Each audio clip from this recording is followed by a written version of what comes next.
今晚不用急着闭眼，先看一看你想象中的星空。看到了吗？今晚的故事就在那些星星之间。There is a sound behind your ears now, so faint you cannot name it. Not a sound from outside, something closer than that. You are lying still, and your body has already begun to grow heavy. The way a stone grows heavier the longer it rests at the bottom of a river. Notice the darkness behind your closed eyes. It is not empty.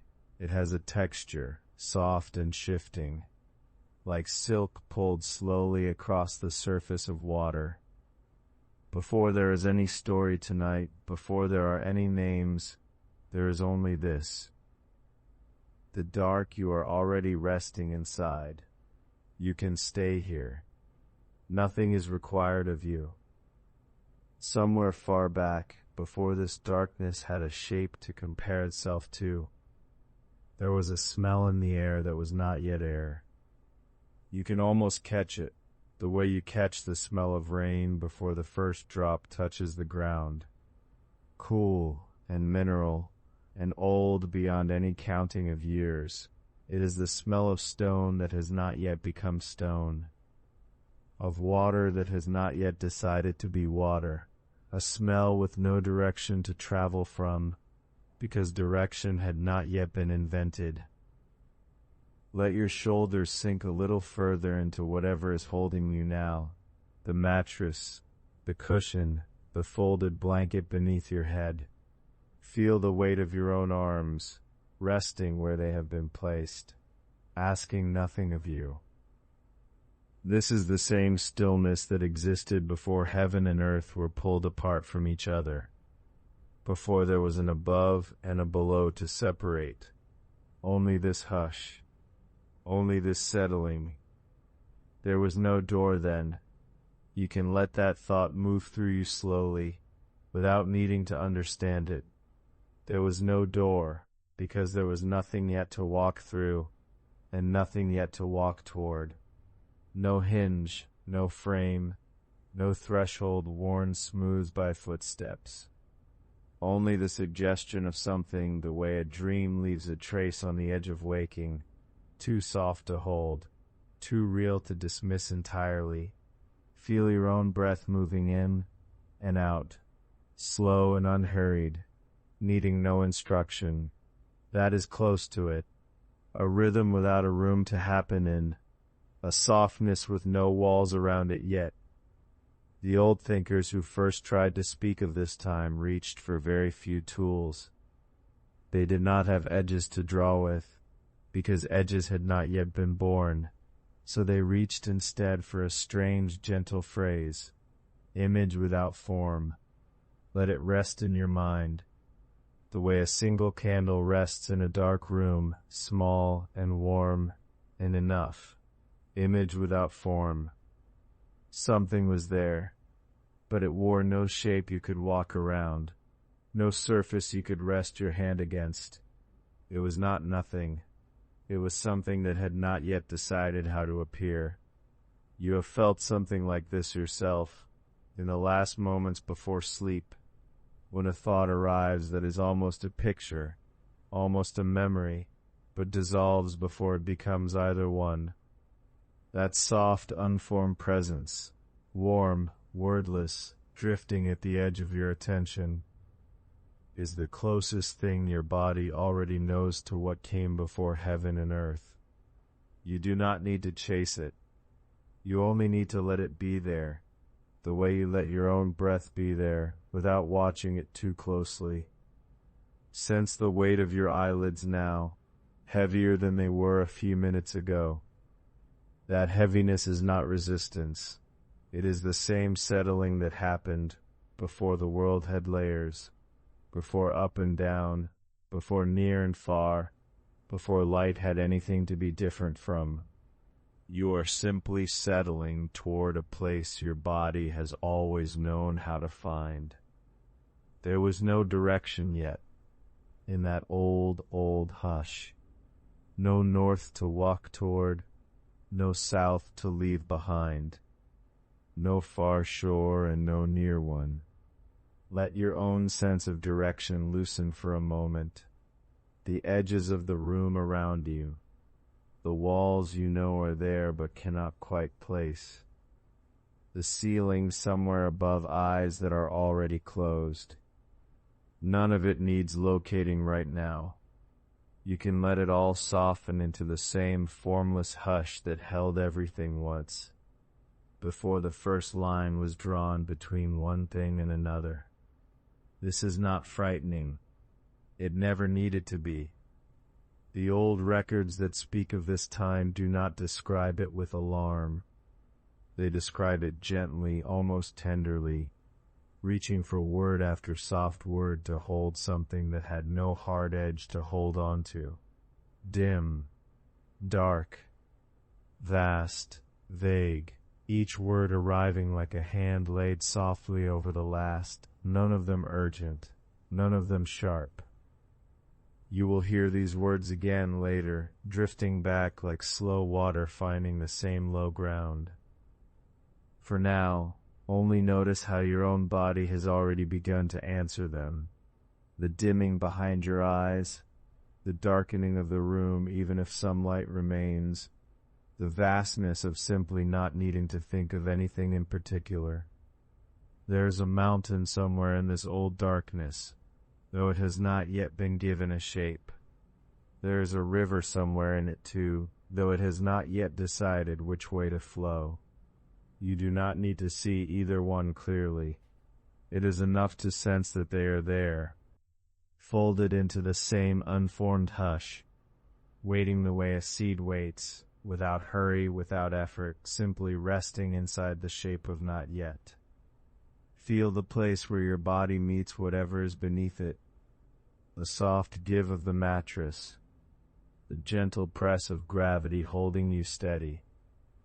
This is real, and it is here, even while your mind drifts toward a time before real and here had been separated from each other. Both can be true together, the way stillness and breath are both true together, without needing to compete. Somewhere in that old, old hush, there was only image without form. Let the phrase settle over you again, slower this time.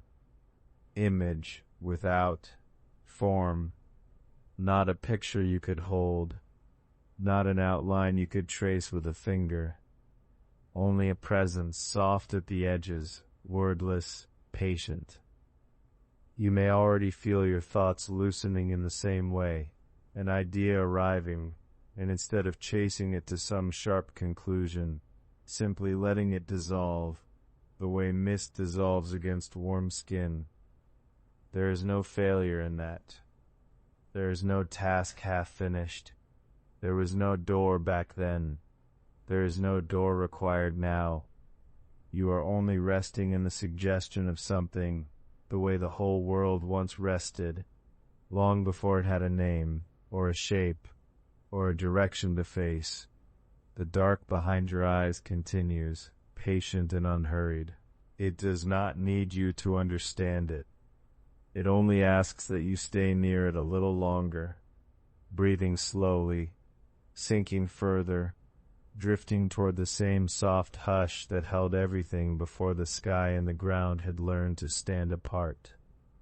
There is a text, old, quiet, kept on strips of bamboo, that tried to speak about this very darkness.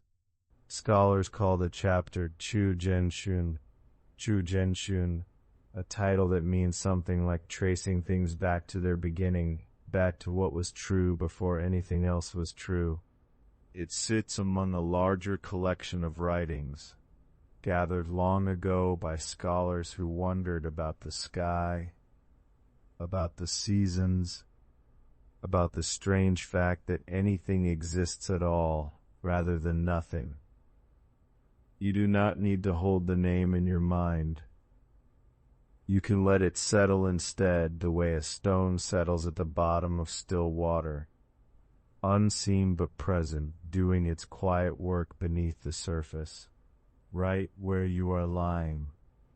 There is nothing this thought asks you to do. It only asks you to hold its shape a little longer, loosely, the way you might hold a warm stone in an open palm without gripping it. The old writers seemed to sense that a single phrase could not carry the whole weight of this idea, so they let it rest, and then reached again, adding another phrase beside it, and another beside that, the way a person circles the same subject in a long, unhurried conversation, coming at it from a new direction each time, never quite landing, never needing to. This is different from the way most old records speak. Most of them want to tell you something, a name, a place, a lesson to carry forward into daylight. This one wants something else. It wants you to sit inside not knowing without discomfort. It wants the not knowing itself to become a kind of shelter. You could think of it as a room with no corners, if a room could be thought of that way.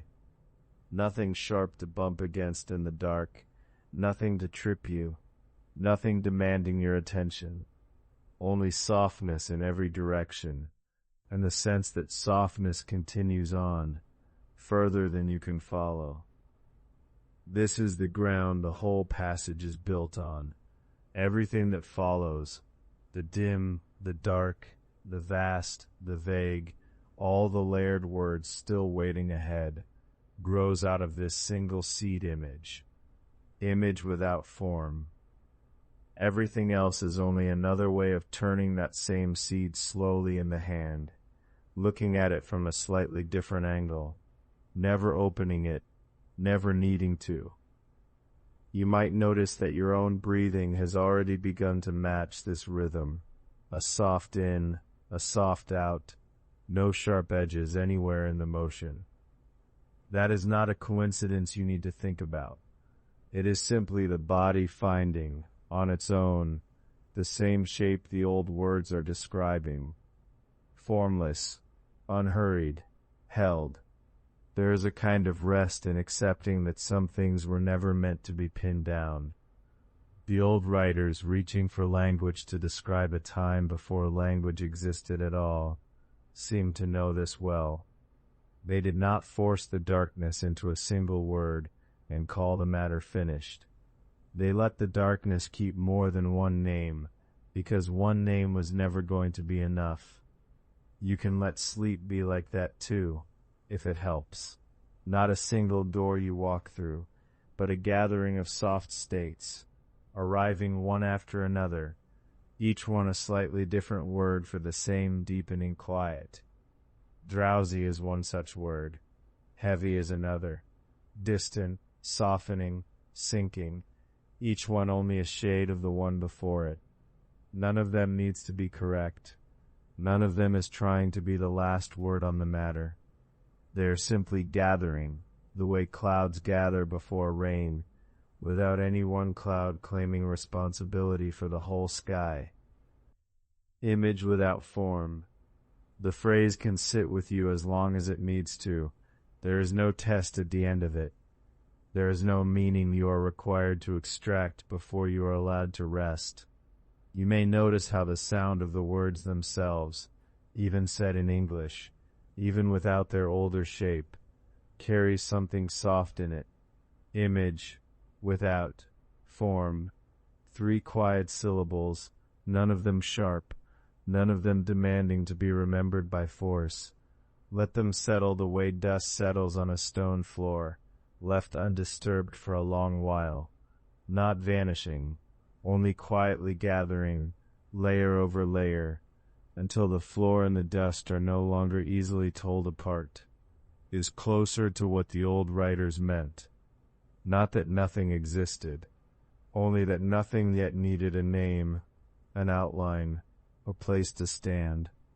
It was permitted simply to be somewhere in the almost dark, unclaimed, unhurried, waiting the way a seed waits under snow, with no sense of waiting at all. You are permitted the same thing, right now, in this room, in this dark behind your eyes. You are not required to arrive anywhere. You are not required to understand fully what image without form might have felt like, back before there was a sky to hold it, or a ground to receive it. You are only asked to stay near the phrase a little longer, to let it turn over once more, slow and soft, like a stone rolled gently in an open hand. Image without form. The old text does not stop here. It reaches for more words still, dim ones, dark ones, ones that will come to you soon, folding over this first seed, the way blankets fold over a sleeping shape, one after another, each one adding warmth rather than clarity. But there is no need to hurry toward them. They will still be there when your breathing has slowed further, when the weight in your limbs has grown a little heavier, when the space behind your closed eyes has grown a shade darker than it is even now. For the moment, only this, only the seed, only the first word reaching toward the dark, patient, unfinished, entirely at rest with being unfinished, image without form. You can let that be enough for now, the way it was enough for a very long time, before anything else was added to it at all. Something else begins to gather now, softer than a word, closer than a thought. The old text calls it Yao Yao Ming Ming, Yao Yao Ming Ming, dim and dark, though even that is only the shadow of what it means. Not one darkness, but two, folded together, each one leaning into the other, like two hands finding each other in a room with no lamp. The first word, Yao, carries a darkness that is deep rather than heavy, the kind you find at the bottom of a well, or far back in a cave where the light gave up long before you did. It is not a frightening dark. It has no teeth. It simply goes on, past where your eyes would normally stop trying. You know a version of this already. It is the dark behind your own closed eyelids. Right now, if you let your eyes rest, without asking them to see anything at all. Notice that darkness. Do not search it for shapes. Just let it be there, soft and total, the way a held breath is total right before it releases. That is Yao, a depth without a bottom you need to find. The second word, Ming, is darkness of a different temperature, dim rather than deep, dusk rather than midnight, the kind of dark that comes not from absence, but from things folding closed, petals at evening, eyelids after a long day, a door easing shut without a sound. Where Yao goes down, Ming goes inward, the way warmth gathers toward the center of a body when the night grows cool around it. The old thinkers placed these two words side by side and did not explain why. They simply let them rest together, Yao Yao Ming Ming, dim and dark, deep and dusking, said twice each as if once were not enough to hold what they meant. There is something in that doubling that your body already understands, even if your mind has never named it. You have felt this state before, though you may not have called it anything at all. It is the middle of the night, when you wake for no reason, and the room holds no edges. It is the moment just before sleep takes you, when the last thought of the day goes soft and stops resolving into words. It is standing at the mouth of a mountain path, and finding the way ahead has quietly disappeared into shadow, though you keep walking anyway, because your feet already know the ground. The text is not asking you to picture darkness. It is asking you to remember it, a state your body has visited many times, long before it had any name for what was happening. You can let your breathing settle a little further now, without changing anything about it on purpose. Feel the place where your shoulders meet the surface beneath you, heavier now than they were a few minutes ago. The dark behind your eyes has likely deepened already, on its own, the way a room grows dimmer, simply because evening keeps arriving, whether anyone watches it or not. That deepening is Yao. That heaviness gathering inward is Ming. You do not have to hold both words in your mind at once. You can let them arrive one at a time, the way footsteps arrive one at a time on a long, unlit road. You never need the whole path illuminated, only the next small stretch of it. Dim enough to trust, dark enough to rest inside. The old text was not trying to frighten anyone with this darkness. There is no danger described here, no threat waiting inside the dim and the dark. There is only the observation that before anything existed at all, this was the condition of things. Layered dark, doubled dark, dark folding into dark the way silk folds into itself when no hand is smoothing it flat.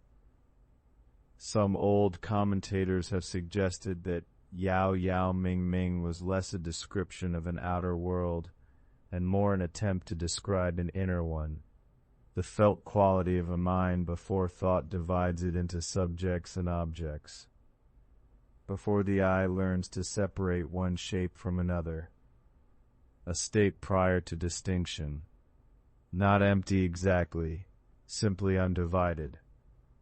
You may have touched the edge of that state already tonight, in the minutes since this narration began. The line between what you are thinking and what you are simply sensing has likely softened somewhat. Words drift by more slowly now than they did at the start. Some of them may already be dissolving before they finish forming, the way a word spoken into deep water loses its shape before it reaches the surface. That dissolving is not a failure of attention. It is closer to what Yao Yao Ming Ming was always describing. Picture if the word picture still makes sense to you right now, and it may not, and that is fine. A mountain valley at the hour just past sunset, when the sky still carries a memory of light along its highest edge, but the valley floor has already gone fully dark. Standing in that valley, you would not be able to say where the near slope ends and the far one begins. The pine trees would no longer read as separate shapes, only as one continuous darker mass against a slightly less dark sky. The stream running through the valley floor would announce itself only by sound, a soft and constant murmuring somewhere below your feet, invisible, trusted rather than seen. That valley, before anything divided it into visible parts, is close to what the old words were reaching for. Not absence, not nothing, only undivided dark, dim enough that shape stops mattering, deep enough that direction stops mattering either. You do not need to hold that valley clearly in your mind. Even a blurred, half-formed sense of it is enough. The old text itself never insists on precision here. It offers the words dim and dark, and lets them do their quiet work without further explanation, trusting that anyone hearing them would already know, somewhere low in the body, what they meant. Somewhere low in your body you already know it too. The weight in your legs right now, settling further into whatever is holding you, has its own kind of dimness to it. Heavy, soft-edged, no longer needing definition. The dark behind your closed eyes, if your eyes are closed, has likely stopped being simply an absence of light and has started to feel like a place, wide and unmeasured, the kind of place Yao Yao Ming Ming was always trying to name. You are allowed to rest there without needing to understand it further. The old text does not ask you to understand it. It only offers the pairing, dim and dark, twice repeated, and moves on. unhurried, unbothered by whether anyone catches its full meaning on the first pass, or the 10th, or ever. There will be more words soon, vast and vague, arriving after these the way a wider darkness follows a smaller one, layer upon layer, none of them contradicting what came before, only adding to it, the way night does not correct the evening, only deepens what evening had already begun. But for now, only this pair, only the dim and only the dark, said quietly, said twice, the way something is repeated not because it was misunderstood the first time, but because repeating it is itself a kind of rest. Dim and dark, Yao Yao Ming Ming, let the phrase settle the way a stone settles into soft riverbed silt, without needing to reach the bottom quickly, without needing to reach it at all. Your breathing has likely slowed further since this pair of words began. There is no need to check. There is no need to notice on purpose.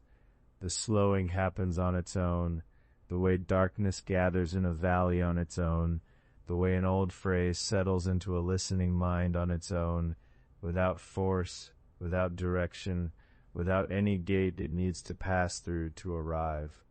Dim, dark, Yao Yao Ming Ming, before heaven and earth, this was already here, not as a beginning but as a resting place prior to any beginning at all, and it is still here, folded quietly behind your closed eyes, patient the way it has always been patient, waiting the way it has always waited, needing nothing further from you except the willingness to stay a little while longer inside its soft and undivided dark. The old text does not stop with dim and dark. It reaches further, as though 2 words for darkness were not enough to hold what needed holding, as though the writer, somewhere in a room long since turned to dust, paused after Yao Yao Ming Ming and felt the phrase was still not wide enough.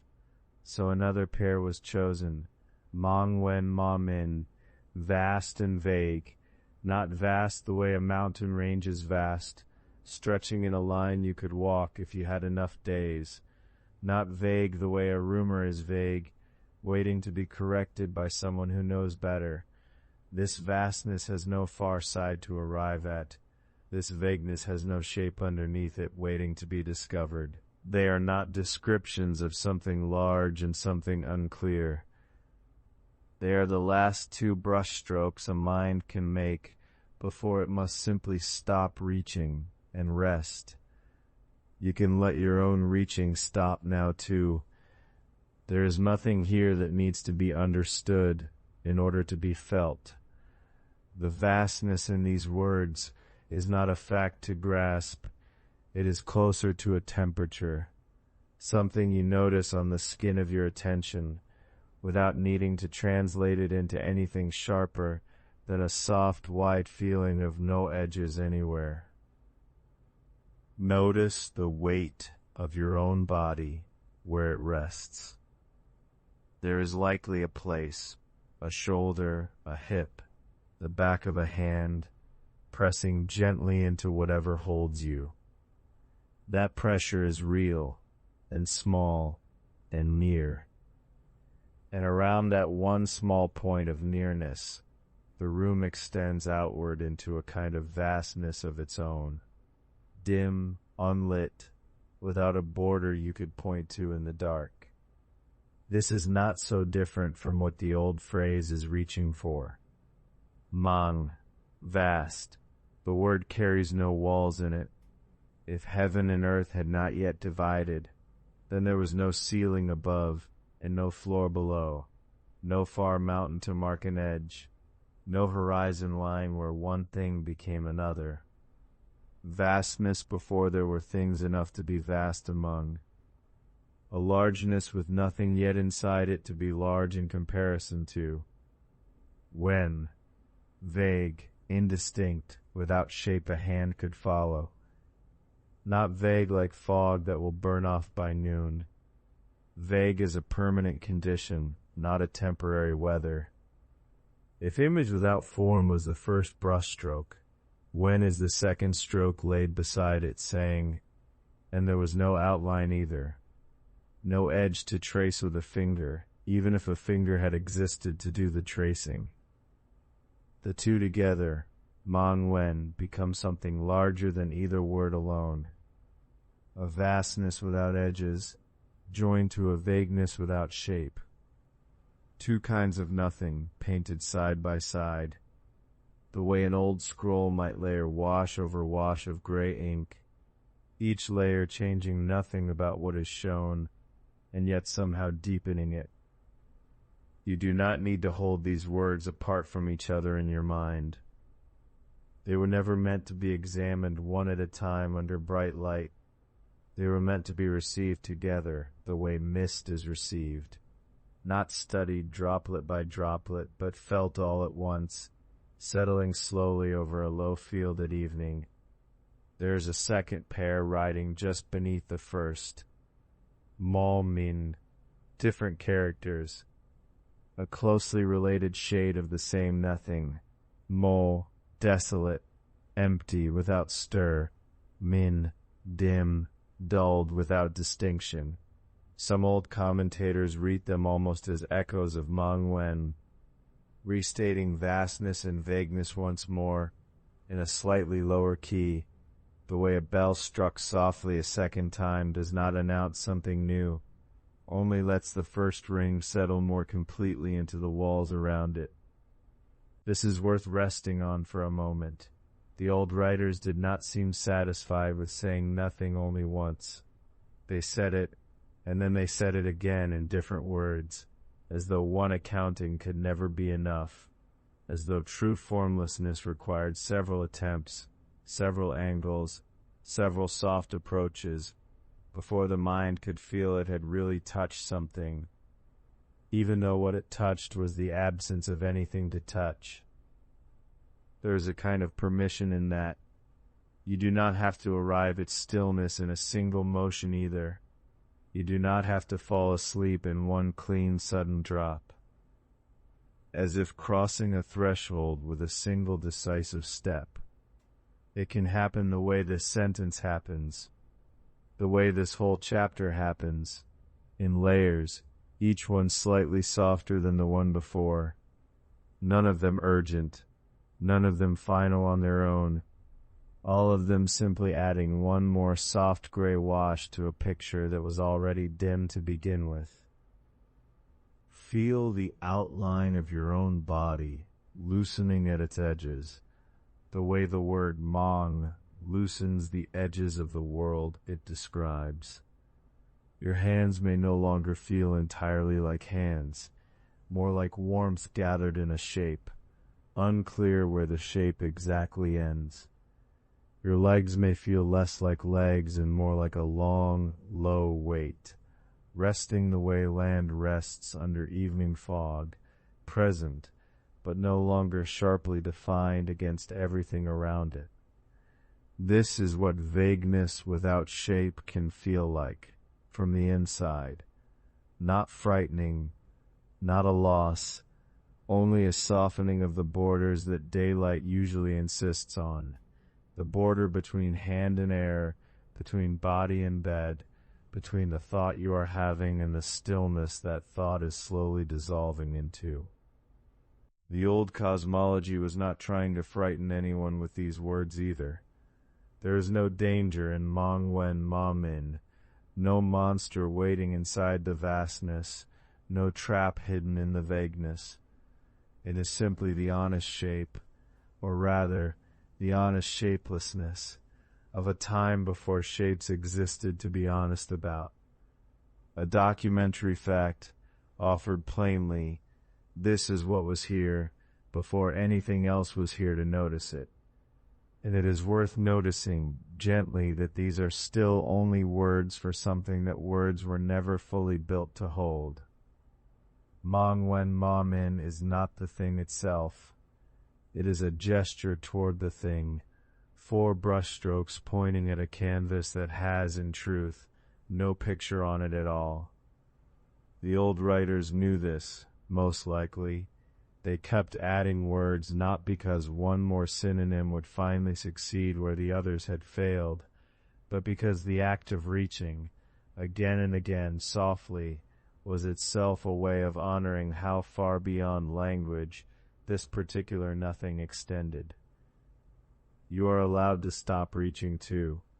You do not need to hold Mong Wen Ma Men in careful order in your mind, checking that you have remembered each syllable correctly. The meaning was never in the precision. The meaning was in the drifting, in the slow accumulation of soft gray words, one laid over another, each one slightly loosening your grip on needing to know anything at all. Vast, vague, without edges, without shape. Notice how your breath has settled into something slower since this pair of words arrived, the way it settled during the pair before, and the pair before that. There is no need to check this either. The body finds its own slower rhythm the way water finds its own low ground, without instruction, without effort, simply following what is already true about the shape of the night around it. Before heaven and earth were divided, this vastness was already here, already vague, already without a name for its own edges. And beneath your closed eyes, something very much like it is gathering now. Not a memory, not quite a thought, only a wide, dim, unshaped softness, patient the way it has always been patient, asking nothing of you except the willingness to keep drifting a little further inside it. There is still one more pair of words waiting, further down the old sentence, deeper in the dark the writers were trying to describe. But it can wait. It is in no hurry. It has been waiting since before there was a heaven or an earth to be impatient in, and it will still be there, unmoved, unchanged, however long you take to arrive. For now, there is only this, vast, vague, without edges, without shape, settling slowly over you, the way old ink settles into old paper, quietly, completely, leaving no mark that needs to be read, only a soft gray stillness that asks to be felt. There is a particular quality to this kind of vagueness that daylight thinking cannot quite reach, because daylight thinking is always looking for a next thing. It wants to know what comes after the mist, what shape will emerge once the gray clears. But Mong Wen Mo Men does not promise a clearing. It does not lead anywhere. It simply is the condition itself, a field with no far side, a fog with nothing waiting behind it. And there is something in the body that recognizes this, even if the waking mind resists it. The body has always known how to rest inside conditions that do not resolve. Sleep itself asks nothing to resolve. It only asks to be entered. Notice, if you can, without straining to notice, how the darkness behind your eyelids has its own kind of vastness to it now. Not a vastness you could measure by turning your head, since your head may already feel too heavy, too settled, to want turning. This is a vastness felt from the inside, the sense that the dark extends further than the room does, further than the walls that hold the room, further than any boundary a waking mind could easily draw around it. This is close to what the old phrase was reaching toward, not vastness as a fact about size, but vastness as a felt absence of edges, spreading quietly behind closed eyes, the way ink spreads through water, without hurry, without a place it is trying to reach. The vagueness, too, can be felt rather than thought. Your thoughts themselves may have already begun losing their outlines. The way a sentence started clearly a moment ago may now trail into something looser, something that does not need to finish itself to have been worth beginning. This is not a failure of attention. This is closer to what Momin was pointing toward all along. A dimming of distinction, a dulling of the sharp lines that usually separate one thought from the next, one moment from the one just before it. You do not need to follow any thought all the way to its end tonight. You do not need to keep any image sharp in your mind.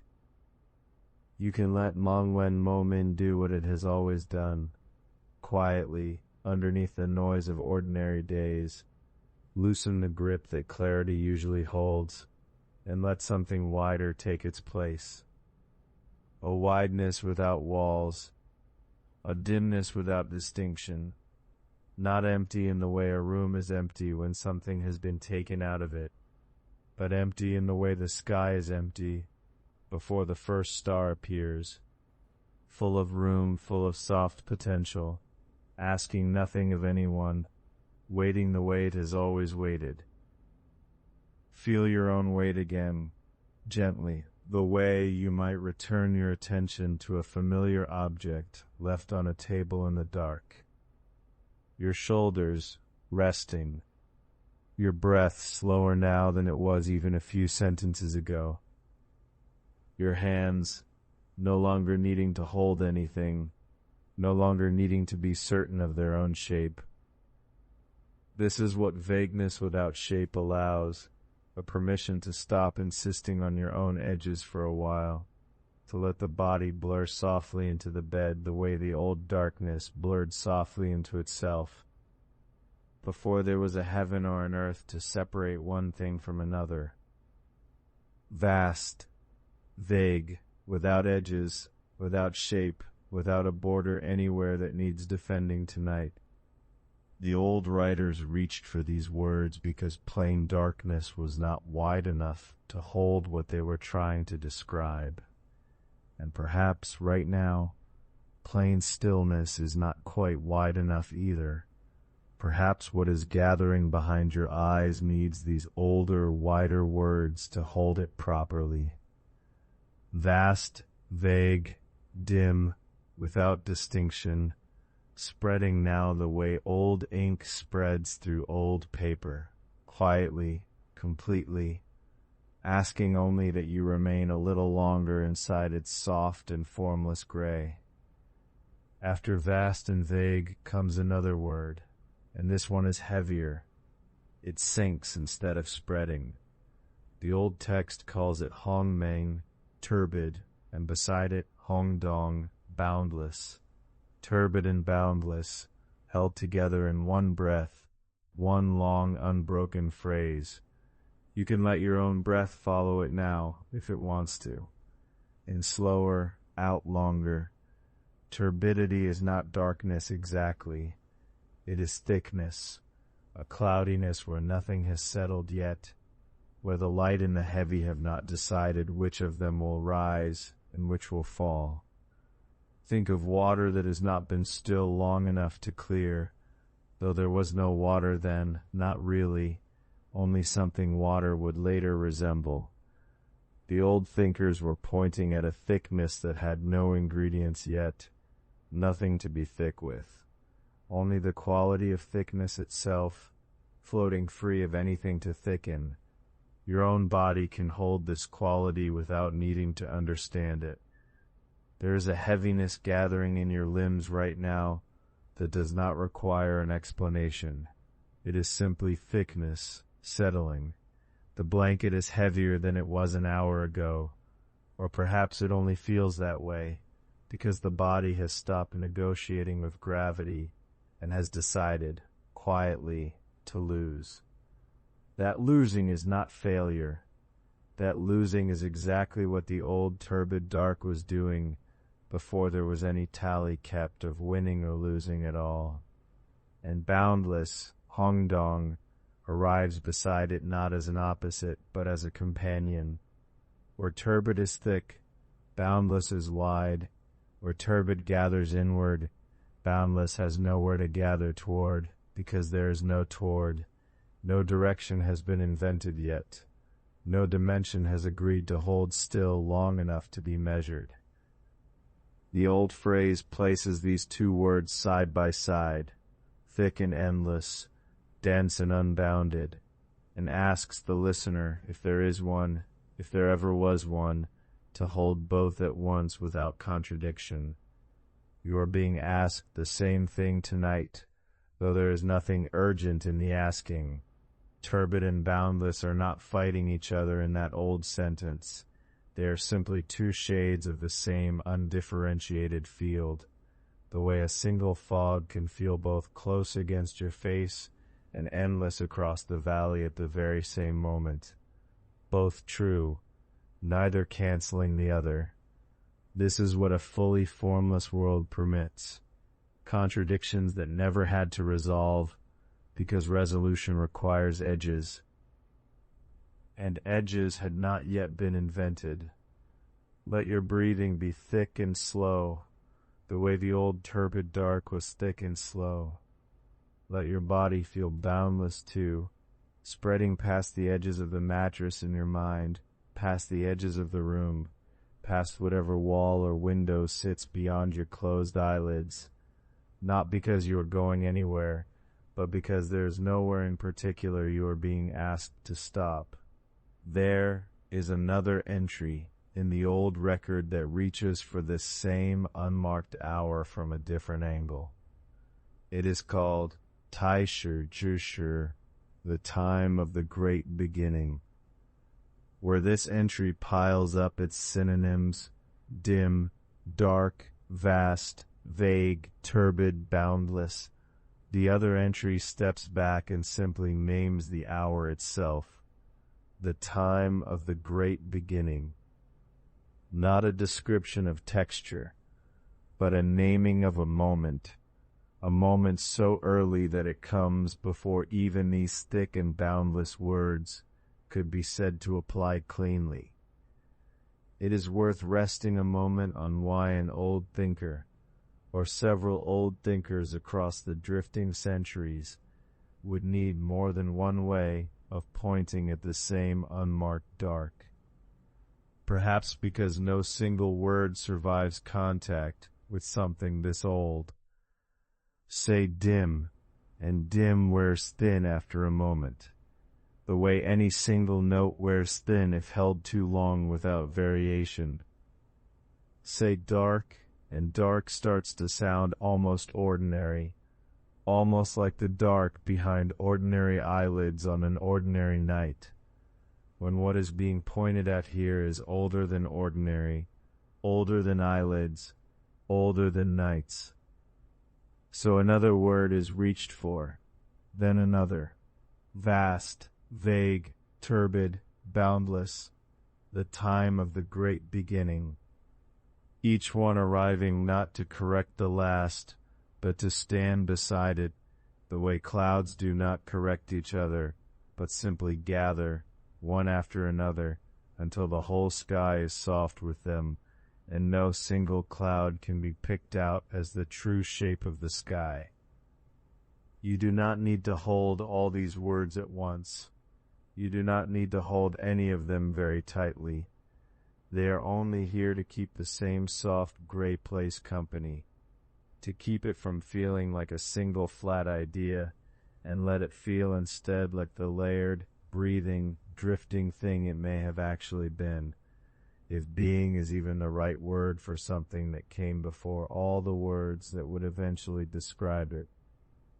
Notice how heavy your eyelids have become without your needing to decide anything about it. Notice the slow, thick pull downward, the same pull the old phrase called turbid, the same settling the old phrase called boundless, meeting now in the quiet dark behind your closed eyes. There is no contradiction in feeling both thick and endless at once. The old dark did. You can too tonight, without needing to choose between the two. Related to before chaos divided is that other short entry, the time of the great beginning, sometimes recorded in the same old bamboo strips, sometimes on a different page entirely, as though even the ancient copyists were unsure whether these were two separate ideas or one idea remembered twice. Perhaps it does not matter which. Perhaps the not mattering is itself part of the teaching, if teaching is even the right word, for something this soft, this without edges, this unconcerned with being learned rather than simply felt. The time of the great beginning does not describe darkness in layers the way this entry does. It simply marks a moment, an hour before hours existed, a beginning so early it precedes even the concept of before. And yet when the two entries are placed side by side, something happens that neither manages alone. The layered darkness gives texture to the moment. The bare naming of the moment gives the layered darkness a place to rest, a time to belong to, however loosely that word, time, can be said to apply. You do not need to understand the relationship between them to feel it. Some things arrive most fully when they are simply allowed to sit near each other, unexplained, the way two old stones might sit near each other on a river bank for 1,000 years without either needing to account for the other's presence. Turbid and boundless, the time of the great beginning. Two hands cupped around the same low flame, or the same absence of flame, since there was no fire yet either, no light to speak of, only the suggestion of something that light would later come from. Your breathing has slowed again. It is worth noticing without disturbing it. The weight in your chest rises and falls the way something turbid might rise and fall, thick and unhurried, asking nothing of you but to keep breathing exactly the way you already are. The old writers, whoever they were, working with brushes on strips of pale bamboo, reaching for word after word, because no single word was wide enough. They were not trying to frighten anyone with all this darkness. There is nothing frightening in a soft, undifferentiated field with no edges to bump against, no direction to lose, no gate to miss finding. Fear needs a shape to fear. Fear needs an edge somewhere, a boundary that might be crossed the wrong way. In something wholly boundless, wholly turbid, wholly without gate or direction, there is nothing left to fear because there is nothing left that could go wrong. This is perhaps the quietest gift inside this very old sentence. Not a warning, not a lesson, just an invitation to rest inside something too undivided to threaten you. Turbid and boundless, merging now the way ink merges into water, the way water merges into more water, the way one long breath merges into the next without a seam anywhere between them. You do not have to hold on to the words. You do not have to remember which came first, dim or dark, vast or vague, turbid or boundless. They are only markers along the same soft road, and the road itself does not require you to count the markers to keep walking it, or resting on it, whichever this has become by now. The time of the great beginning sits somewhere behind all these words, patient, unhurried, willing to be reached from any direction, because in that old hour before heaven and earth were divided, it was no direction that counted as wrong. You are somewhere inside that hour now, or very near its edge, though edge may be too sharp a word for something this soft. Turbid, boundless, the great beginning waiting without waiting, since waiting itself requires a sense of time passing. And here in this thick gray field, time has not yet agreed to pass at all. Let it not pass a little longer. Let the body stay thick and slow and wide, the way the old dark was thick and slow and wide, long before it had any name at all, and long before it needed one. No name was needed, because there was no gate. The way it says everything, without hurry, without insistence. Morje Chimun. No one knew its gate. Not that the gate was hidden, not that someone searched and failed to find it. Simply that the condition of a gate, an opening, a threshold, a place where inside becomes outside, did not yet apply to this thick gray field you are resting in. You can let that settle over you now. Slow as snowfall in a place with no ground to land on. A gate needs two sides. It needs a here and a there, a before and an after. Someone standing on one edge and reaching toward the other. In the field of dim and dark, vast and vague, turbid and boundless, none of that had come to be.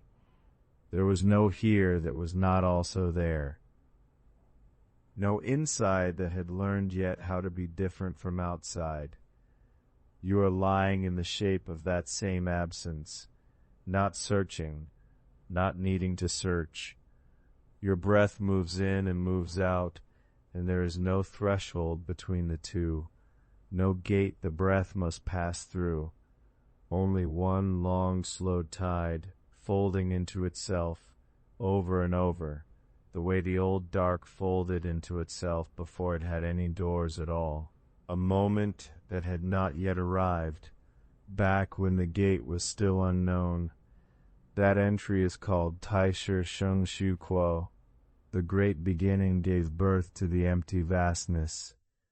It describes what would come after the darkness you are resting in now, an exhale, so to speak, though a very slow one, in which the thick, undivided field first loosened enough to become something the old thinkers could call emptiness, rather than nothing. The emptiness in that later passage is still not heaven. It is still not earth. It is only the first faint stretching of the field you are lying in now, the way a held breath begins, eventually to want release, though it has not yet released. You do not need to follow it there tonight. It is enough to know it waits, somewhere ahead, unhurried, the way morning waits behind a night that has many hours left to give. For now, there is still no gate. There is still no door to that later softness, no threshold your attention must cross to reach it.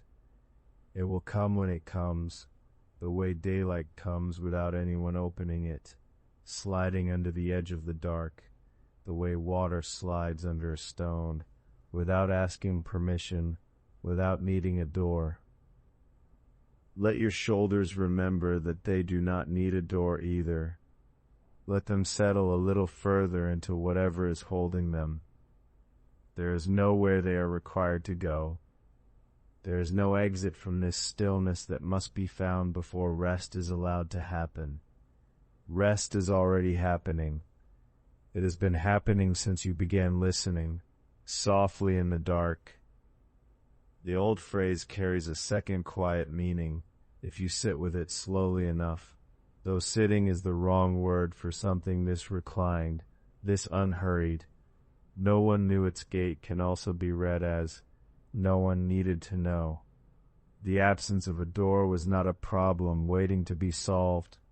It was simply the shape of that particular hour, complete in itself, needing nothing added, needing no threshold cut into its side to make it whole.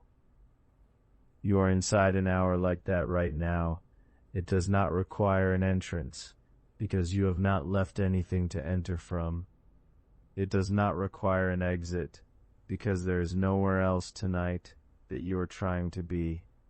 The turbid field stays turbid, the boundless field stays boundless, and somewhere within all of that gray thickness, a body, your body, rests without needing a gate to rest well, the way the old world rested without needing a gate to simply be. Sleep works something like this too, if it is allowed to. There is no clean threshold between waking and not waking, however much it might feel that way from the outside, looking back at the hour before it happened. From the inside, moving slowly the way you are moving now, there is only a softening, a thickening, a slow loss of the edges that once told you where the room ended and where you began. No gate swings open, no door closes behind you. It simply deepens. The old dark deepened the same way, without a threshold, without a hinge, folding further into itself. The longer it went unwitnessed, the longer no eye and no name and no direction interrupted it.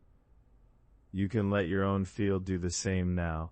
Let it deepen without a boundary marking where deepening starts. There was no gate before heaven and earth were divided, and there does not need to be one now. At the edge of your own waking, wherever that edge has gotten to by now, soft, unclear, perhaps not really an edge at all.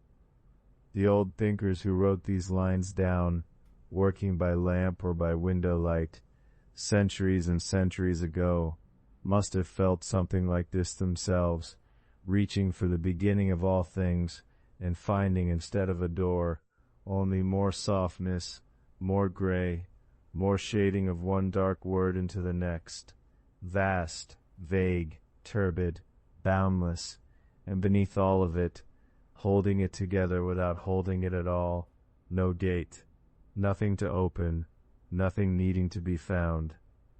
They set the phrase down anyway. 4 characters, spare and unadorned, mo zhi qi men. And having set it down, they move to the next line, because even a sentence about the absence of a door must eventually come to its own quiet end.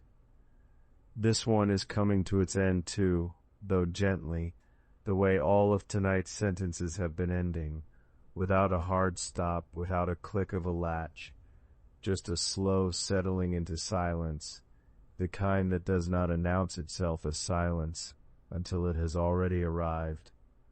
Somewhere ahead of you, still folded inside the dark, waits that later moment, the great beginning, giving rise to the empty vastness, the first faint stretch before shape began to matter.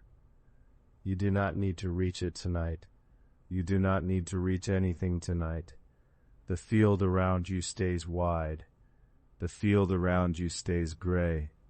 And within it, without a gate, without a door, without any threshold marking the difference, you are already where you are resting. Let that be enough for now.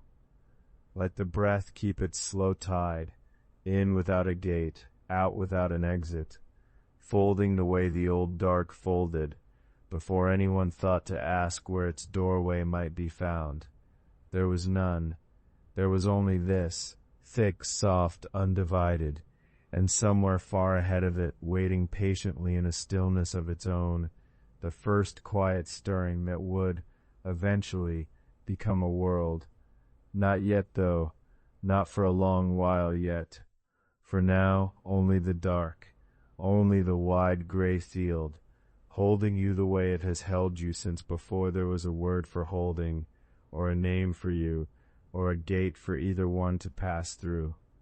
The words begin to return now, softly, the way they came before. Dim, dark. You do not need to remember where you first heard them. They are simply here again, the way a tide comes back without announcing itself, without asking whether you are ready. Dim and dark, yao yao ming ming, the old phrase settles over you like a cloth laid down without hurry. There is no lesson in it now. There was never really a lesson. There was only the shape of the sound, and the shape of the dark it pointed toward, and the way both of them together made a place soft enough to rest inside. Vast, vague. These arrive next, unbidden, the way the second breath follows the first without needing to be called. Vast and vague, mong wen mo mean, the words used to mean edgeless, shapeless, a field without a far side. You do not need to hold their meaning anymore. You can let them go loose in your mind, the way a held object slips gently from a hand that has stopped gripping. Turbid, boundless, the third pair drifts in, quieter than the first two, almost a murmur now, the way something said many times begins to lose its hard edges and becomes instead a kind of hum. Turbid and boundless, hong mang hong dong, thick and without limit, one field folding into the next without a seam. You are only drifting among it, the way a small boat drifts among reeds it does not need to name. Notice how your shoulders have settled further into whatever is holding them. Notice the slow rise and fall of your chest, asking nothing of you, continuing on its own the way the dark has always continued on its own. You do not have to remember the 4 words in order. They are not a list anymore. They are a single texture, and you are resting inside its folds. Dim, dark, vast, vague, turbid, boundless. Say them or do not say them. It does not matter. They say themselves quietly, somewhere just behind the place where thought used to sit so busily. That place is emptier now. That is not a loss. That is the shape rest takes when it has finally been given room. The old text did not offer these words as instruction. It offered them the way a hand offers water. Cupped, brief, without insistence, knowing the water would slip through eventually, knowing that was not a failure, but simply the nature of water, the nature of dark, the nature of any softness that has stopped needing to be held in a fixed shape. You can feel your own edges loosening in the same way now. The line between your body and the surface beneath it. The line between the sound of your breath and the silence around it. The line between one word, dim, and the next, vast, and the next, turbid, until they are no longer 4 separate things but one long low tone. The way 4 notes played slowly enough stop sounding like 4 notes and become instead a single held note, warm and continuous. This is what the phrase was reaching for all along, long before there was a page to write it on, long before there were brushes or bamboo, or anyone awake enough to wonder what darkness might be called. Dim and dark, vast and vague, turbid and boundless. The repetition is not asking you to learn anything new. It is only asking you to notice how familiar it has already become, how the second time a word passes through you, it moves more easily than the first, and the third time more easily than the second, until by now, this far into the dark, the words hardly need to arrive at all. They are already here. They have been here since before the sentence started. You may drift for a while and lose the thread of which word came before which. That is not a mistake. That is what the dark asks of anyone resting inside it. Not vigilance, not tracking, only a soft, continuous presence, the kind that does not mind forgetting, because there is nowhere else it needs to be. Turbid, boundless. The words blur pleasantly now at their borders, the same way the borders of the pre-world blurred, undivided, uncounted, without a first thing or a second thing, only a single low field stretching in every direction at once. You rest inside that same blur. Your thoughts, if they still come at all, come slower now, further apart, like single drops falling from some high unseen eve, each one taking its own long, unhurried time to reach the ground. Between the drops there is only the wide gray stillness the old phrase was trying, in its patient and layered way, to describe. Dim, dark, vast, vague, turbid, boundless. No one asked in that old room where these words were first gathered why there needed to be so many. No one asked why one word for dark was not enough, why the writer reached for a second and then a third. Perhaps because no single word could hold the whole of it. Perhaps because darkness this complete needed to be circled slowly from several sides, the way a hand might move slowly around the surface of something too large to take in with a single touch. You do not need to solve that question tonight. You only need to keep circling with it, breath by breath, word by soft returning word, letting each one lay its small share of stillness over you, before letting go and letting the next one come. There is no gate among these words. There never was. That absence, which once might have felt like something missing, now feels instead like something spacious. A room without walls, a field without a fence, a dark you are allowed to keep drifting through, without ever needing to reach its far side. Dim, dark, vast, vague, turbid, boundless. Let them come in whatever order they come. Let them lean against each other the way tired things lean, without needing to stand up straight, without needing to hold a fixed formation. You are not required to keep them in sequence. You are only required to keep breathing slowly in the gray that they have made together. Feel the weight of your own body where it rests now, heavier than it was at the start of this long, slow unfolding. Feel the warmth gathered around you, the same soft warmth the old field must have held before there were names for warmth or field or before it all. Feel your eyes resting, undisturbed, in the dark behind them. A small dark but kin to the larger one being described. The two of them touching somewhere in the quiet, the way two still ponds might share, without knowing it, the same low mist.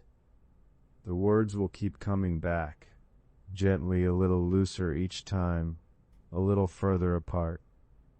That is not decline, that is descent, the kind the whole of this long telling has been walking you toward since the very first hush of it, one slow layer at a time. Dim and dark, vast and vague. You do not need to hold on to either pair. You only need to let them hold you, the way the gray field has been holding you, patiently, since before it had a name, since before you needed one either. The old dark does not mind being returned to again and again. It has no memory of how many times you have already drifted through it tonight, and it does not need one. Each pass is simply the pass that is happening now, complete in itself, asking nothing of the passes before it. Dim, dark, you can feel, if you let yourself, the faint difference between the two.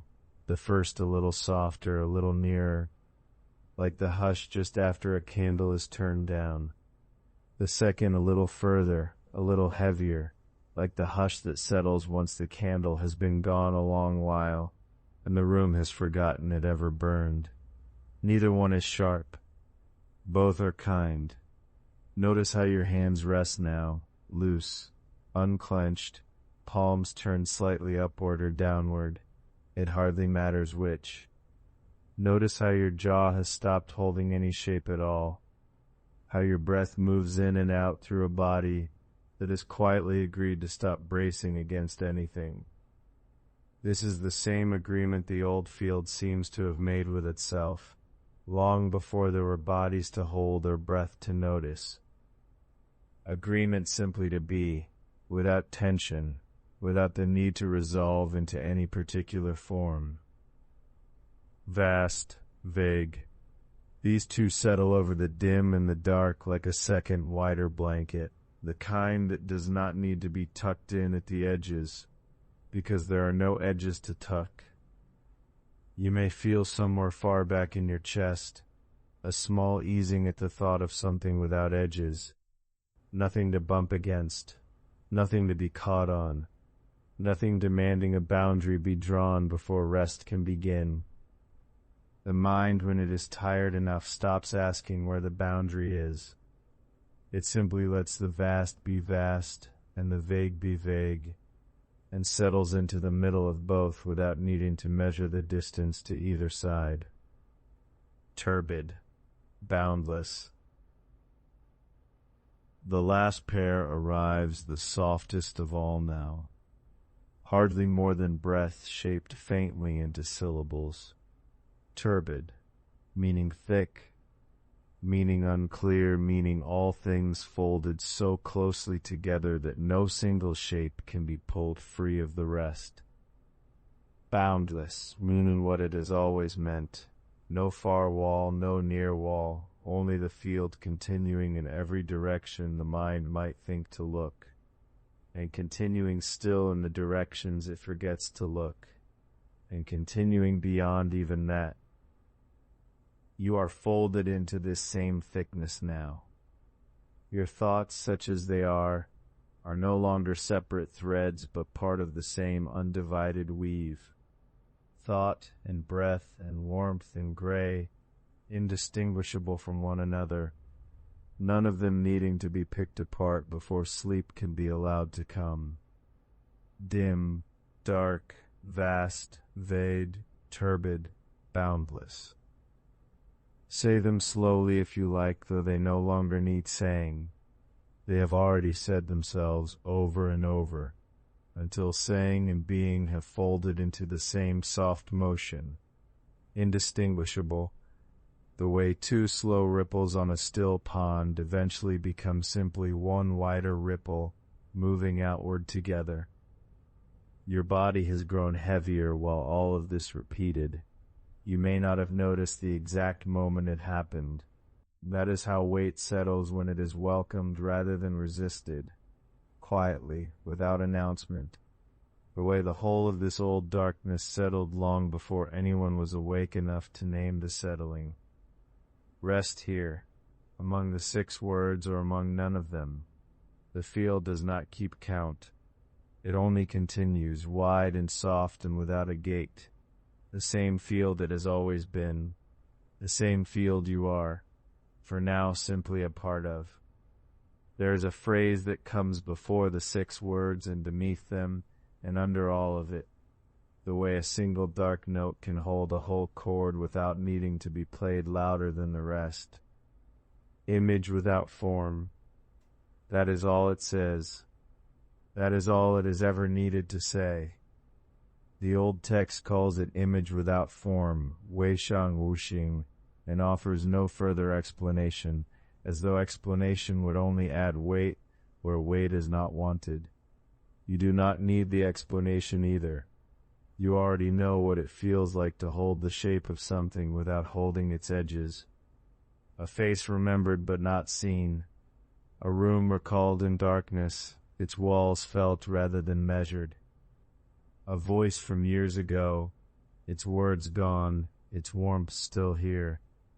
That is image without form, not a picture, not an absence, something between the two, resting where neither is required to finish the sentence. Notice how your own thinking has started to soften into something like that now. Not quite an image, not quite a thought, simply a presence without outline, drifting somewhere behind your closed eyes. You do not have to hold it steady. It was never meant to be held steady. It was only ever meant to be there, without asking anyone to look directly at it. The old thinkers, reaching back before heaven and earth existed, found only this. Not chaos in the way the word is sometimes used now, loud and churning, something quieter than that. Something closer to a held breath before the world thought to exhale. Image without form. They repeat it because repeating was the only way to approach it, not to explain it further, not to sharpen it, but to let the phrase itself become a kind of dwelling place, small, plain, without a door, but somehow enough to rest inside. You can rest inside it too. There is nothing to solve an image without form. It is not a riddle waiting for an answer. It is closer to a texture than a question, something you can feel along your skin without needing to name what it is you are feeling. Let it be that. A texture, something soft laid over the space where thought usually sits, quieting the space rather than filling it. Image without form. Say it if it helps in the smallest voice you have, the one just under your breath, the one that barely needs sound at all. Image without form. Or do not say it. Let it simply hang there, the way mist hangs over still water without falling and without lifting, neither arriving nor leaving, simply present in the way that certain things are present without insisting on themselves. Your shoulders may have already forgotten what it was to be otherwise. Your breathing has likely slowed past the place where you were tracking it. This is what happens when the mind stops asking a phrase to do more than it was built to do. It was built to hold almost nothing. So let it hold almost nothing, and rest in that almost. The way you might rest your hand on a stone worn so smooth it no longer feels like stone at all. Image without form. The old text does not explain why this phrase comes first, before all the darker words that follow it, dim and dark, vast and vague, turbid and boundless. Perhaps because it is the widest of them all, the one that holds the others the way a large, quiet room holds smaller rooms inside it, without needing walls between them. Or perhaps there is no perhaps. Perhaps it simply came first because it needed the least effort to say, and effort was already growing scarce in that pre-dawn hour before dawn had been invented. You have very little effort left yourself right now. That is not a concern. That is simply where the evening has carried you, gently, the way a slow current carries a leaf without asking the leaf to swim. Image without form. Feel how the phrase asks nothing of your jaw, nothing of your throat. It moves almost without sound, the way a held breath moves without disturbing the air around it. That ease is the entire teaching, if there is a teaching at all. Not a lesson to remember, not a fact to carry forward into tomorrow, only a softness that arrives because you stopped bracing against it. The old thinkers who wrote these words were not trying to describe a place you could visit and later leave. They were describing a place you already are, underneath the day, underneath the names you carry, underneath the shape your body takes when it is awake and busy and full of small definite edges. Beneath all of that there was already this, image without form, waiting the way stillness waits, not impatient, not eager, simply available the whole time, whether or not anyone came looking. In the quiet way that sleep comes looking, without announcing itself, without needing permission. Image without form. The words are getting softer now. The way a bell's ring grows softer the longer you sit with it, not vanishing exactly, only settling into the air until it is difficult to say, or the sound ends, and the silence around it begins. Let that be all right. Let the difference stop mattering. Feel the weight of your own body where it rests, the warmth gathered along your back, the stillness in your hands, the low, steady rhythm of your breath moving in and out without your help. All of it is already doing what the phrase describes, holding a shape, without needing form to hold it. That is what your body is doing right now, in this bed, in this dim room, in this hour when the day has finally let go of its grip on you. Image without form. You are not being asked to become the phrase. You already are close enough to it that the distance barely counts as distance. The old text offers no image to picture, no scene to walk through, no gate to pass beneath, only the plain admission that before heaven and earth there was this, and only this, and that it was enough, complete in its own quiet way, needing nothing added and nothing taken away. You do not need anything added either, not another word, not another thought, not another reason to stay awake and follow the sentence any further than it wants to go. Image without form. Let it repeat one more time, on its own, without your help, somewhere behind your eyes, small and soft and unbothered. Image without form.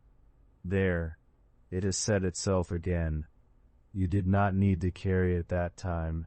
It carried itself, the way water carries its own reflection without holding on to it, the way breath carries itself in and out without you ever once deciding to make it happen. You can rest here in that small phrase, or let it fade further, past even its own shape, into something that no longer needs 6 syllables to be true. The field remains, wide, quiet, without edges, without a name it insists on, and you, resting in it without needing to hold anything at all. There is no urgency in any of this. That is perhaps the last thing worth noticing before noticing itself grows unnecessary. The old phrase never asked to be understood quickly, or even understood at all. It only asked to be sat with, the way one sits beside a low fire that is mostly burned down to its coals, warm without flame, glowing without needing to prove it is glowing, image without form. Feel the weight of your eyelids as something closer to that coal warmth than to sleep itself, not yet gone, but no longer bright, no longer reaching upward for anything. They rest the way the phrase rests, heavy in a way that asks for nothing in return. Your hands, wherever they lie right now, have likely stopped shaping anything. No gesture, no grip, no small unconscious motion toward the day that has already ended. They are simply there, the way stone is there on a riverbed, shaped once by some older current and now content to be shaped no further. Image without form. Notice how even that phrase has begun to lose its edges, the way a word repeated enough times starts to feel less like language and more like a low, steady hum underneath language, but no longer needing translation, no longer needing you to check its meaning against anything. It has become closer to a sound the room makes than a sentence someone once wrote on bamboo, brushed there by a hand that has been gone now for longer than memory can easily hold. That hand is not important anymore. Not tonight. What remains is only the shape it left behind, worn soft at the corners the way old words get worn soft, the way old stones in a riverbed lose their sharpness under years of water passing over without hurry. The old text placed this phrase first, before the darker words, before dim and dark, before vast and vague, before turbid and boundless, and perhaps that ordering itself is a kind of instruction, though not one that needs following consciously. Widest first, simplest first, the room before the corners of the room, the held breath before the 6 longer breaths that follow it, each one going a little deeper, each one asking a little less of you than the one before. You are already somewhere in that sequence now, further along than you were when this chapter began, though the exact place hardly matters. There is no scorekeeping in this kind of descent. There is only the soft downward drift, and your body's quiet agreement to be carried by it. Image without form. If your breathing is slowed enough that you no longer notice it moving, that is exactly right. If your thoughts have thinned to something closer to weather than to sentences, passing shapes, no longer needing conclusions, that too is exactly right. Nothing here requires your attention in order to continue. It continues whether you watch it or not, the way night continues whether or not anyone is awake to see it deepen. Image without form. Let the phrase settle one layer further down, past even the place where you might repeat it silently to yourself. Let it rest instead the way a stone rests at the bottom of still water. Visible, perhaps, if anyone still cared to look, but no longer needing to be seen in order to be there. You do not need to look either. You can simply be where it is, formless enough, held enough, wide enough that the small worries of the day have nowhere left to stand, no edge to grip, no corner to wait in. Image without form. That is nearly all there is left to say of it, nearly all there ever was. Dim, dark, vast, vague, 4 words, only 4. You have heard them before, many times now, in many small shapes. Tonight they come back simpler than before, worn smooth like river stones, passed hand to hand for a long time. Dim, the way a room is dim before the eyes adjust, before there is anything to adjust to. Dark, not the dark of a closed door, not the dark of a shuttered window, only dark, nothing on the other side of it because there is no other side. You do not have to hold these words carefully. They are not fragile. They have already survived longer than any hand that once wrote them down. Vast, no wall to measure it against, no far end to travel toward. Vast simply because there was nothing yet to make it small. Vague, not blurred the way tired eyes blur a page. Vague because nothing had yet agreed to be a shape. Dim, dark, vast, vague. Say them to yourself once. Low, the way you might hum the first notes of a song you no longer remember learning. Dim, dark, vast, vague. Let the 4 sit together the way old friends sit together, without needing to speak, comfortable in a shared silence that has lasted longer than either of them can recall. You can feel your breath moving without watching it, in and then out, slow and then slower. Nothing in that rhythm is asking to be improved. It only continues, the way the dim continues, the way the dark continues. Dim, the word does not describe a place far away. It describes something close, closer than the walls of the room you are lying in, closer than the blanket settled along your shoulder. Not a warning, not an absence to be afraid of. Only the plain color of the time before there was any other color to compare it to. Vast, wide enough to hold your whole body without needing to notice the edges of it. Vague, soft enough that nothing sharp can survive very long inside it. Dim, dark, vast, vague. The old record set these 4 down side by side, the way a hand might lay 4 dark stones in a row, not to build anything, only to mark that something had been there. Dim, dark, vast, vague. 4 stones. No wall. Only a line of dark laid quietly across a dark ground, almost invisible against it. You do not need to see the line to know it is there. You do not need to understand it to rest inside it.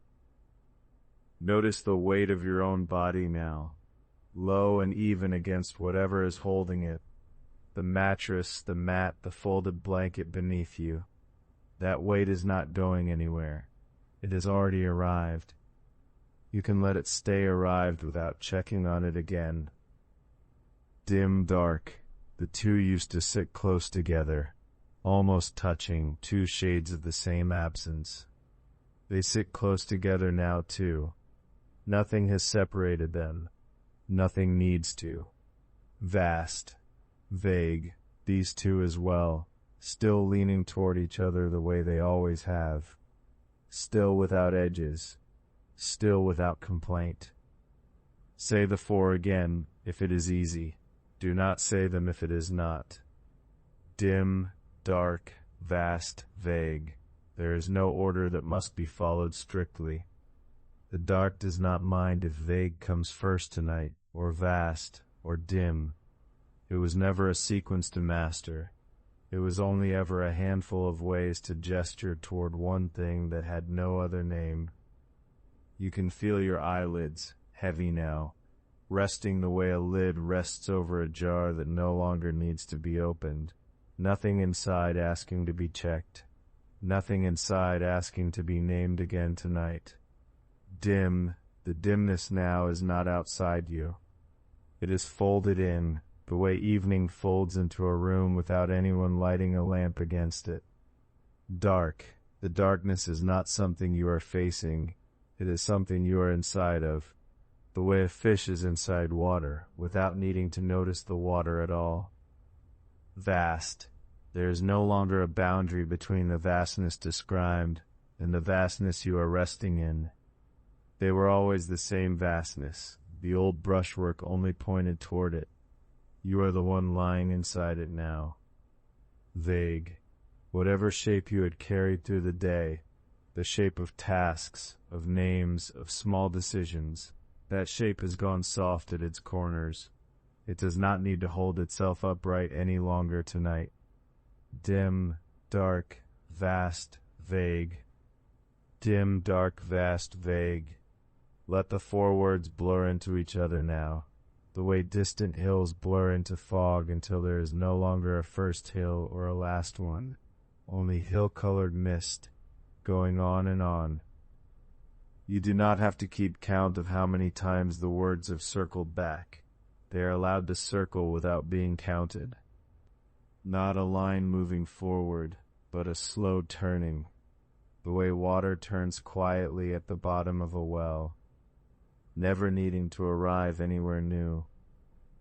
Dim, dark, vast, vague. Somewhere far behind these four words, if it still matters at all, a hand once set down a writing brush after finishing this very line. The ink dried slowly on the bamboo strip in a room that has long since become dust and quiet field. No one remains to remember whose hand it was. The words remained anyway. They did not need the hand in order to keep existing, any more than the dark needed anyone awake to deepen. You do not need to remember any of this either. It is enough to lie here, low and warm, while the four words drift past like something carried on slow water, not going anywhere in particular, not needing to. Dim, dark, vast, vague. Let your breath fold into the same slow rhythm. Nothing to add, nothing to take away, only this, turning gently the way it has always turned, long before there was anyone here to listen to it turn. Notice how the room around you has grown quiet in its own way, the way the dark once grew quiet before there was a room at all. There is no need to check whether it is truly dark, whether your eyes are truly closed. Both are simply true, the way dim was true, the way vast was true, without anyone confirming it.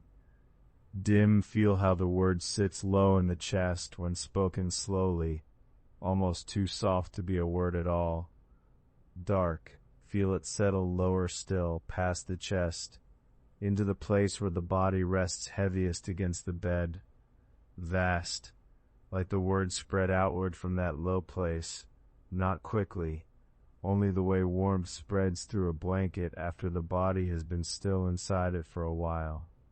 Vague, let the edges of that spreading warmth soften so that you can no longer say exactly where you end and the blanket begins, or the blanket ends and the dark of the room begins. Dim, dark, vast, vague. There is a rhythm forming now that does not belong to language exactly. It belongs to breath. In, slow, out, slower. The four words simply ride along on top of that older rhythm, the way small leaves ride along the surface of a river without needing to steer it. You do not have to steer anything either. Dim, the old record placed this word first, as though the very beginning of things had to be described gently, almost apologetically, before anything harder could follow. Dark, the second word deepens the first without contradicting it. Nothing here argues, nothing here corrects itself. Each word simply adds one more layer of the same soft cloth. Vast, the third word widens what the first two had already made low and quiet, the way a single dim room might open without warning into a hall too large to see the far wall of. Vague. The fourth word blurs the edges of that hall until it is no longer a hall, no longer a shape, only a feeling of room without limit. Dim, dark, vast, vague. You can let your jaw soften now, if it is not already. You can let your hands rest open, if they were not resting open already. Nothing about this requires effort, and effort was never asked of you. Not once, not anywhere in this long, slow return. Somewhere behind the four words, the shape of the day you live through is losing its outline. The tasks, the small worries, the names of people and places, none of it is gone, only folded under, the way a stone is folded under still water, present, but no longer needing to be looked at. Dim, dark, vast, vague. The words are slower now than when they first appeared in this telling, and slower still than that. Each pass a little quieter than the one before, the way footsteps grow quiet as someone walks farther down a long hallway, until there are no footsteps left to hear. Only the hallway itself, dim and dark and vast and vague, holding the quiet the way it always has. You are not walking toward anything. You are only resting where the walking stops mattering. Dim, dark, vast, vague. Let the four settle now, side by side, the way stones settle at the bottom of a still pool, no longer needing to be counted, no longer needing to be named even, only resting there, in the dark, the way you are resting here, in yours. There is no gate, there never was, only this, the dark, holding you the way it holds everything. No door to walk through, no direction to choose, only the quiet that was here before heaven had a name, before earth had a shape, before anyone needed a word for either one. You are not outside of it listening, you are inside of it resting. The line between the two has softened, the way mist softens the line between mountain and sky, until there is no longer a line at all, only the mountain, only the sky, only the one soft field they have always been. Your body is heavy now, heavier than it was, the kind of heavy that only comes when something has stopped holding itself up, when the small effort of being awake has finally been set down, like a stone lowered into water, sinking without hurry toward the still floor below. Notice how far away your hands feel, how far away the edges of the room have gone, how the darkness behind your eyes is no longer a small private dark, but something wider, something that seems to reach past the walls, past the night outside, into the same dark that was here before there was a here to speak of. You are not becoming that dark, you already are, you always were. The words came later. Dim, dark, vast, vague. Small human sounds reaching toward something that did not need reaching toward, because it was never far away. It was this close. It was always this close. Before heaven and earth, there was only this. And under the words, under the counting and the layering and the slow procession of old brush strokes trying to draw a shape around no shape, this is what remained the whole time. Not an idea, not a lesson, only a place to rest, still open, still waiting, the way it is waiting now, under you, around you, the same dark holding the same stillness it has always held. You do not have to understand it, you only have to let it hold you. The catalogers have gone, their brushes are dry, the bamboo strips lie stacked in the dark of some old room, unread tonight, and it does not matter, because the words were only ever a finger pointing at the moon, and the moon does not need the finger to keep on being round and quiet and far above the trees. You are past the finger now, you are past the pointing. You have arrived at the thing itself, the way water arrives at the sea without needing to be told it has arrived, without needing to notice the arriving at all, only settling, only spreading out until it is level, until it is still, until there is no more separate water, only the sea. Feel your breath moving without your help. It was doing this before you were listening. It will keep doing this after you stop. There is nothing to hold on to here, and nothing that needs holding. The dark does not ask you to understand it. It only asks that you rest in it, the way stone rests at the bottom of a pool, the way silence rests under an old song once the last note has faded, the way you are resting now, low in the bed, low in the breath, low in the wide unmarked field before words, before shape, before any of it needed a name. Before heaven and earth, there was only image without form, only dim, only dark, only vast, only vague. No one knew its gate because there was no gate to know. There was only the one soft dark, unbroken, unnamed, holding everything that would ever come to be, the way it is holding you now, without asking anything of you, without needing anything from you. Only this, quiet and yours and endless. You are returning there. You have already returned. There is nothing left to walk toward. There is nothing left to find. Only the dark, wide and still, folding in around you the way it folded in around the first hour that ever was, before hours, before first, before was. Rest here. You were always going to rest here. Dim, dark, vast, vague home.